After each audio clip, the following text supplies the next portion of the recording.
আসসালামু আলাইকুম ভিউয়ার্স, আমি সাথী আমন্ত্রণ জানাচ্ছি আমার টেস্টফুল কিচেনে। তো আজকে আপনাদের জন্য আরেকটা নতুন রেসিপি নিয়ে হাজির হয়ে গেলাম।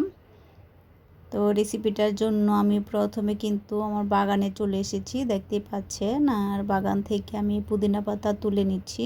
আমার বাগানে অনেক পুদিনা পাতা হয়েছে, আর পাতাগুলো কিন্তু মাশাআল্লাহ অনেক বড় বড় হয়েছে। আর বৃষ্টি হওয়ার পর পাতাগুলো আরও সতেজ হয়েছে। তো আজকে পুদিনা পাতার ভর্তা করব, তো সেটাই আপনাদের সাথে শেয়ার করব আর কি। তো দেখতে থাকুন আর আমার সাথেই থাকুন। আমি কিন্তু পাতার একদম নরম পাশটা নিয়ে নিচ্ছি, শক্তটুকু নেওয়া যাবে না, সেক্ষেত্রে খেতে ভালো লাগবে না। ছিঁড়ে নিচ্ছি। তো পাতাটা তুলে কিন্তু আমি ভালো করে ধুয়ে নিব। ধুয়ে পরিষ্কার করে নিয়েছি শুকনা মরিচ, তারপরে নিয়েছিলাম পেঁয়াজ কুচি মাঝারি সাইজের একটা, রসুনের কোয়া 3-4টা, সরষের তেল। তা আমি প্রথমে চুলায় কিন্তু প্যান বসিয়ে সব কিছু একটু ভেজে নেব।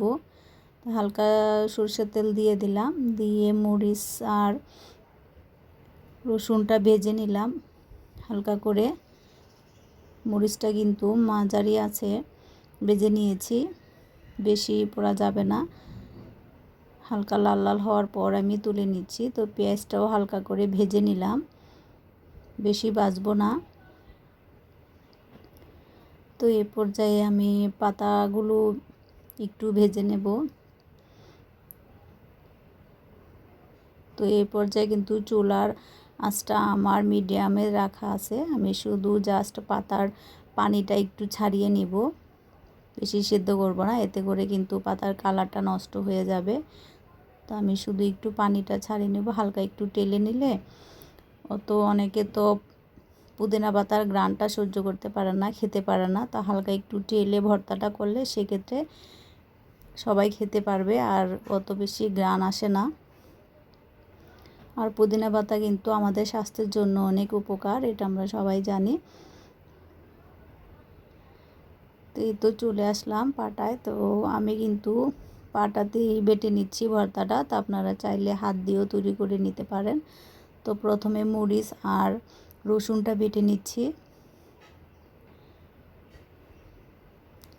রসুন আর মরিচটা বাটা হয়ে গেছে, মিহি করে বেটে নিয়েছি। এই পর্যায়ে দিয়ে দিলাম পুদিনা পাতাটাও বেটে নিচ্ছি।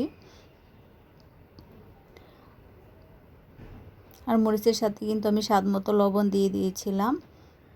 তো পাতাটাও আমার বাটা হয়ে গেছে। এই পর্যায়ে পেঁয়াজ কুচিটা দিয়ে দিলাম, দিয়ে আর পেঁয়াজটাকে আমি বেশি মিহি করব না। ভর্তার পেঁয়াজটা বেশি মিহি করলে ভর্তাটা খেতে ভালো লাগে না আমার কাছে, কার কেমন লাগে সেটা জানি না। তো এইভাবে আপনারা খেয়ে দেখতে পারেন, আশা করি আপনাদের ভালো লাগবে। তোমার ভর্তাটা তৈরি হয়ে গেল। তো এরকম আরও রেসিপি পেতে আমার পেজ টেস্টফুলের সাথেই থাকবেন। সবাই ভালো থাকবেন। আসসালামু আলাইকুম।